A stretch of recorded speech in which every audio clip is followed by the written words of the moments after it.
Hi friends, Tamil cricket ரசிகன் சேனலுக்கு உங்களை வரவேற்கிறேன். இன்னைக்கு நம்ம பார்க்க போறது 18வது ஐபிஎல் சீசன்ல சென்னை மற்றும் பெங்களூரு அணிகள் மோதிர போட்டி சென்னை சேப்பாக்கம் மைதானத்தில் நாளைக்கு நடக்க போகுது. போட்டிக்கு முன்னாடி இன்னைக்கு 2 அணி வீரர்களும் சேப்பாக்கம் மைதானத்தில் தீவிர பயிற்சியில் ஈடுபட்டிருக்காங்க. போட்டிக்கு முன்னாடி நடந்த பத்திரிகையாளர் சந்திப்புக்கு பெங்களூரு அணியின் ஆலோசகர் தினேஷ் கார்த்திக் வந்திருந்தார். பத்திரிகையாளர்கள் கேட்ட கேள்விக்கு அவர் சொன்ன பதில்கள் இங்கே. ஸ்பின்னர்களை எதிர்கொள்றதுல பெங்களூரு அணிக்கு சிரமம் இருக்கத்தானே செய்யுது. நாங்க ஒரு புது அணியோட சீசனை தொடங்கி இருக்கிறோம். ஒரு போட்டியில் தான் ஆடி இருக்கிறோம். ஸ்பின்னர்களை சிறப்பா ஆடுறதுதான் இந்த அணியின் பலம்னு நினைக்கிறேன். போட்டிகள் போக போக நீங்களே அதை பாப்பீங்க. சென்னை அணி 3 சிறந்த ஸ்பின்னர்களை வச்சிருக்கிறதுல சந்தேகமே இல்ல. ஆனா நாங்களும் அவங்களை எதிர்கொள்ளக்கூடிய திறமையான பேட்டர்களை வச்சிருக்கிறோம். ஸ்பின்னர்களை நல்லா ஆடக்கூடியவங்க என்பதால் தான் அவங்களை ஏலத்திலும் எடுத்திருக்கிறோம். விராட் கோலி ஸ்பின்னர்களுக்கு எதிராக கொஞ்சம் திணறத்தானே செய்யறாரு. விராட் கோலி சாம்பியன்ஸ் டிராஃபியில் மிகச்சிறப்பா ஆடிட்டு வந்திருக்காரு. D20 உலகக்கோப்பை இறுதிப் போட்டியிலும் பார்த்திருப்பீங்க. அவர் ஒயிட் பால் கிரிக்கெட்டில் சூப்பரா தான் ஆடிட்டு வர்றாரு. சாம்பியன்ஸ் டிராஃபியில் அதிக ரன்கள் அடிச்சவர்களின் பட்டியல்ல கோலி தான் 2வது இடத்துல இருந்தார். துபாய் மாதிரியான பிட்சில் ஸ்பின்னர்களை நல்லா எதிர்கொள்ளாமல் அவ்வளவு ரன்களை எடுக்க முடியாது.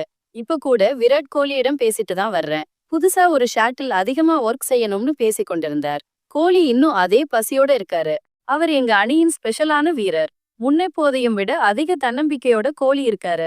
கோலியின் முதுகுவலி எப்படி இருக்கு? புவனேஸ்வர் குமார் முழு உடற்தகுதியுடன் இருக்காரா? கடந்த போட்டியில் காயம் காரணமாத்தான் புவனேஸ்வர் ஆடலை. ஆனா நேத்து வலைப்பயிற்சியில் நல்லாதான் வீசி இருக்காரு. அதனால பொறுத்திருந்து பாப்போம். விராட் கோலிக்கு நாள்பட்ட முதுகுவலியே. அதோட எப்படி ஆடணும்னு அவருக்கு தெரியும். மத்தபடி அணியில் எல்லாருமே உடற்தகுதியோட தான் இருக்காங்க.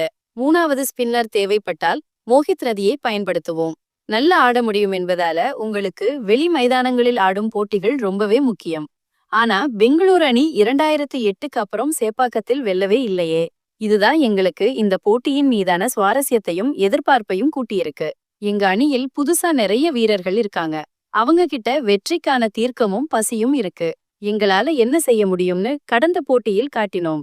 மைதானங்களை பற்றி யோசிக்காமல் எங்களது ஆட்டத்தின் தரத்தை உயர்த்திக்கிட்டே போக விரும்புகிறோம்.